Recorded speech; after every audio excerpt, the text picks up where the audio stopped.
Hi guys, welcome back. I just wanted to pop on real quick and give a quick update because there's a couple of things that I am super excited about. So while it was in my head, I wanted to make sure to update you guys on what was going on, as opposed to thinking like, oh, I'll wait for my next video in, a week or so.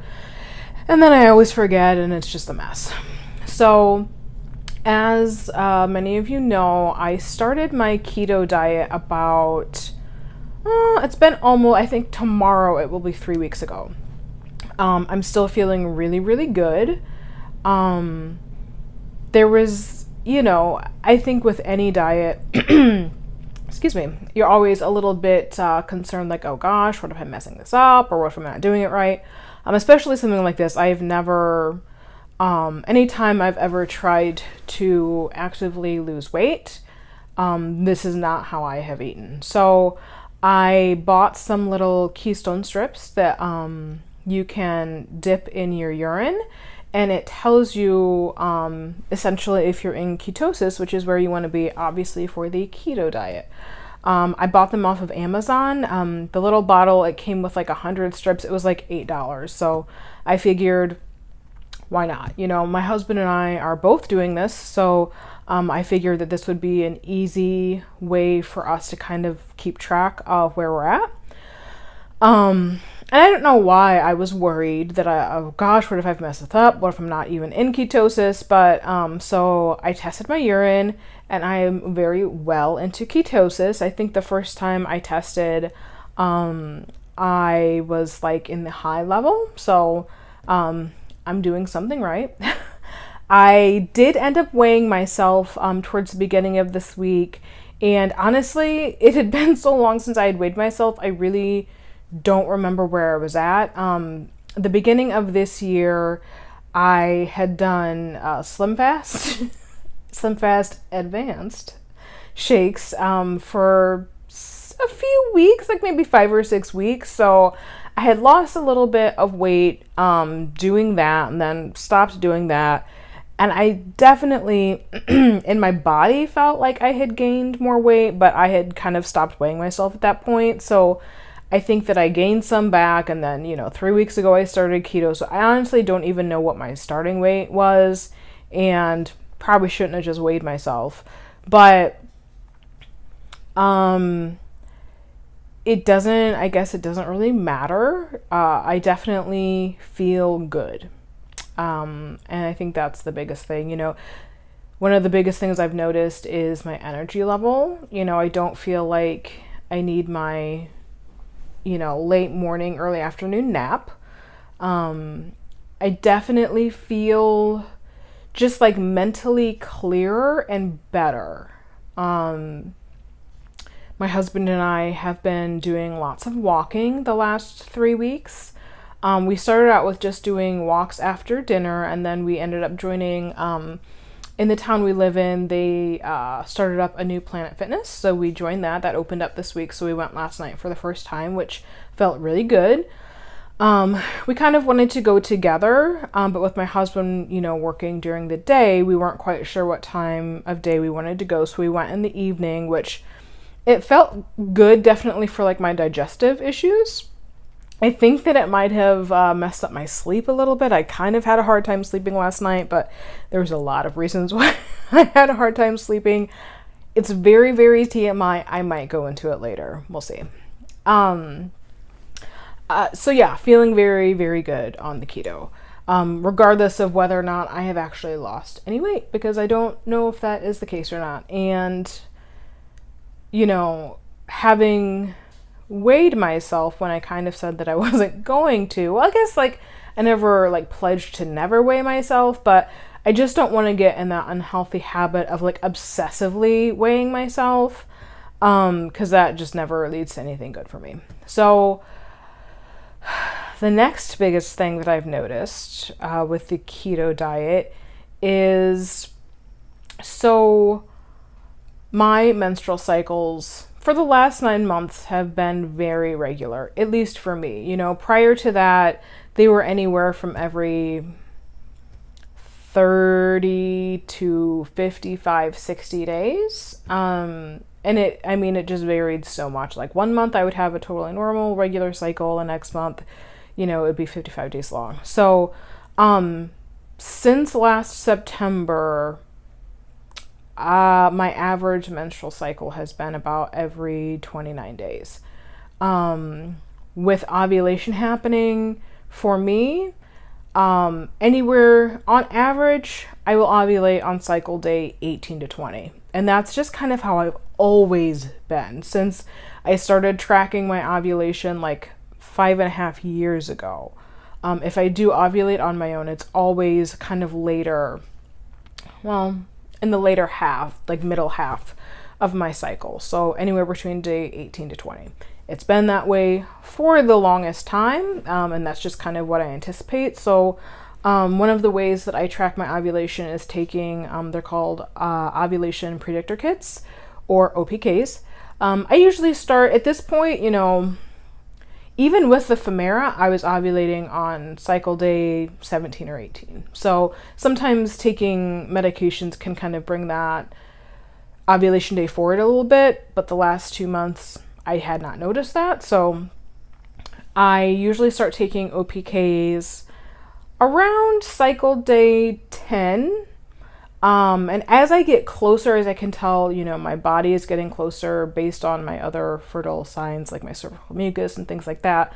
I'll start taking them more than once a day. So usually about 2 or 3 times a day. So this cycle, I started on cycle day 10, and it was fairly, about where it would normally be. It was not, like I had 2 lines on the strip.